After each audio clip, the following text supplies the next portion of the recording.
There was something quietly enduring about Barbara, as if time itself hesitated before touching her. She moved through the world without the slightest urge to impress, yet wherever she went, a sense of ease followed. Her presence didn't clamor for attention. It settled gently, the way dust settles over a familiar street. She belonged to a kind of beauty that didn't declare itself, but unfolded slowly, like a soft glow rising behind a curtain. The photographs of her, tucked into worn albums and resting in drawers lined with the past, are not tokens of self-display. They are fragments of a life lived with sincerity, scenes of stillness, laughter, and unguarded quiet. Barbara was never crafting an image. She was simply inhabiting her own truth, and that was enough to make her unforgettable. Unscripted light Barbara never set out to be an icon of anyone's imagination, but her refusal to perform made her one. In most of her photographs, the moment is already happening before the camera is even considered. She is caught mid-laugh in a garden, sunlight scattering across her features as if it had been waiting for her. In another frame, she stands by a lake while the wind tugs at her hair, rearranging her like a painter adjusting a canvas. Nothing about these images feels arranged.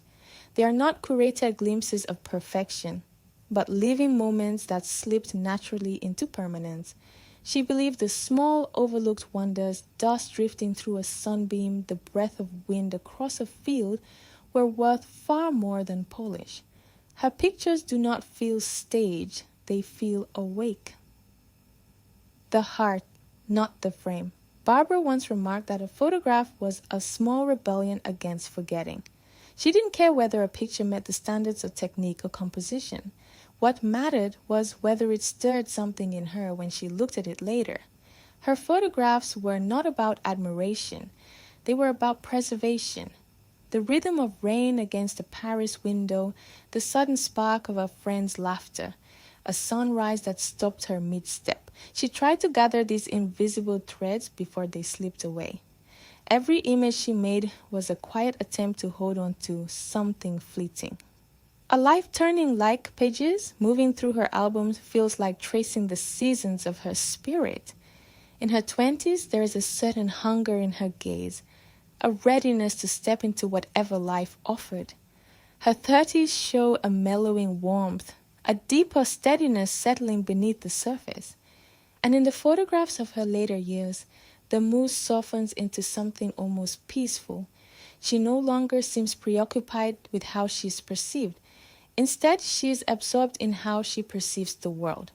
That shift lends her a deeper beauty than anything youth could offer. A portrait of being. Her favorite photograph was a blurred shot of herself turning toward a voice. She once said, "That's the closest version to who I am. Never completely posed, never perfectly centered, but fully alive."